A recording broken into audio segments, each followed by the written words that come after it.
నేనని ప్రూవ్ చేస్తాడు. నిన్ను ఆయనని ప్రూవ్ చేసుకుంటున్నాడు. పరిశుద్ధాత్మ డ్యూటీ ఏంటి? నేరుగా సాతానికి ప్రూవ్ చేస్తుంటాడు, ఏమన్నా చేయి కుదిరితే అని.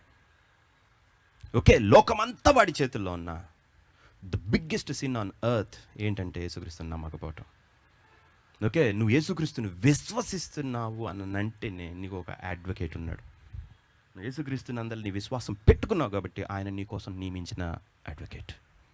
And he is very powerful. ఆయన ఏ ఫౌండేషన్ మీద థింగ్స్ ఎగ్జిక్యూట్ చేస్తున్నాడు? మరణ శాసనం ఎక్కడ ఉండును, మరణము రాసిన వాడు మరణం రుజువైతేనే కదా. కాబట్టి యేసుక్రీస్తులో ప్రతి ప్రామిస్ ఆమెన్ కాబట్టి, ఆయన చచ్చిపోయాడు కాబట్టి, ఆయన రక్తం పరిశుద్ధపరిచింది కాబట్టి వీడు ఎన్నిటికి పాత్రుడు. నమ్మాడు, పో వాడి హృదయం క్లీన్ చేయి, నమ్మాడు వాడిని లేపు, నమ్మాడు వాడికి స్వస్థపరచు, నమ్మాడు విడిపించు, నమ్మాడు ఫ్యామిలీ బాగు చేయి, నమ్మాడు. సో మీరు నమ్మినందుకు ఇంకొక వ్యక్తి మిమ్మల్ని ప్రూవ్ చేస్తా తీసుకొని వెళ్తున్నాడు. అర్థమవుతుందా?